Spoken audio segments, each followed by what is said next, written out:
Muy buenas tardes, amigas y amigos de Brújula Internacional. Siempre está ahora el recorrido por los escenarios internacionales con el choque de las imágenes y la fuerza de las palabras. Hoy un programa especial de la situación del Medio Oriente llama la atención de la comunidad internacional y por lo tanto lo más importante era entrevistar al embajador de Irán en Venezuela, el embajador Ayatollah Soltani, con quien conversamos sobre las perspectivas de Irán y Venezuela y sobre todo el conflicto en el Medio Oriente y la necesidad de la paz.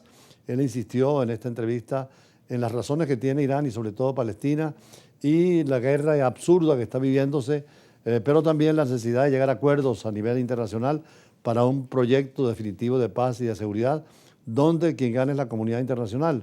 El embajador Soltani tuvo la oportunidad de conversar con nosotros y es parte de la entrevista que vamos a ver en la tarde de hoy.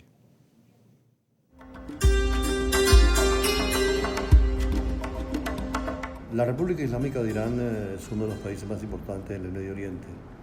Es una república en Asia que comparte una frontera con 7 países: Afganistán, Armenia, Azerbaiyán, Pakistán, Irak, Turquía y Turkmenistán. Se le conoce oficialmente como la República Islámica de Irán desde el derrocamiento del Shah de Irán en 1979.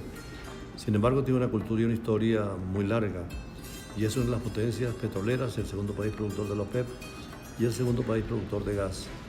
Pero desde que se instaló la revolución de Irán, hay una confrontación permanente con Occidente, con los Estados Unidos y con Europa, con sanciones aplicadas, y ahora con el conflicto árabe-palestino-israelí se puede complicar si Irán ataca a Israel o Israel a Irán.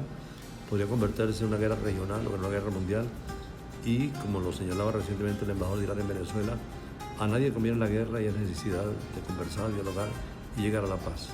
Irán es uno de los países más largos, grandes en el planeta, con una superficie de cercana a 2 millones de kilómetros cuadrados y una población de 85 millones de habitantes.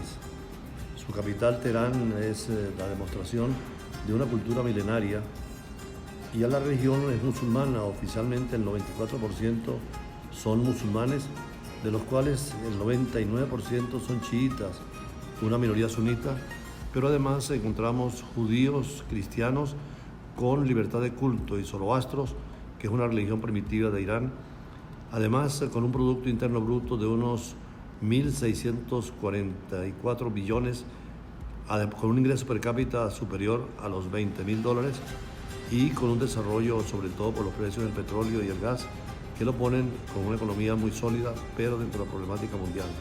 La revolución iraní que podemos establecer desde el 16 de enero de 1979, después de meses de manifestaciones, protestas y disturbios, el Shah de Irán se va de Irán, terminando la era monárquica, con lo cual se abría la era republicana dentro de la filosofía del Islam, la religión del Islam y la política orientada más hacia el tercer mundo.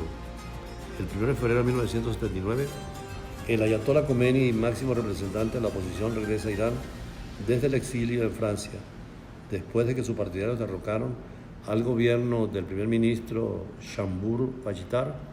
Khomeini se convierte en el líder supremo de Irán y han tenido por ahora 12 ayatolas, pero dentro de una concepción teocrática del Estado y dentro del criterio de que tarde o temprano puede incorporarse a la comunidad internacional.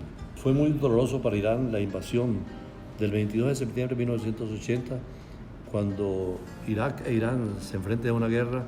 8 años con cientos de miles de personas, prisioneros y muchísimas bajas, daños.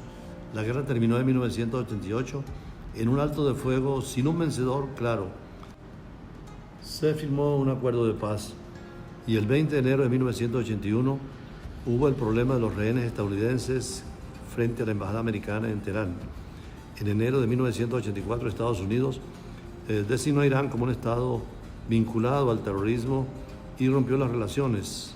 En noviembre del 2003, la Agencia Internacional de Energía informa que Irán ha estado fabricando secretamente pequeñas cantidades de uranio y plutonio durante las décadas, bajo el criterio de Irán de la legítima defensa, particularmente porque otros países del Medio Oriente tenían la bomba atómica, y ha venido creándose problemas con la Agencia Internacional de Energía.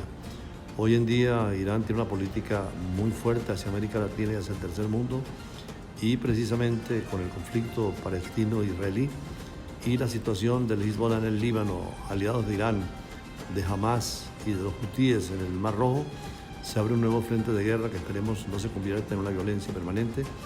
Por eso entrevistamos al embajador de Irán en Venezuela sobre estos temas tan interesantes.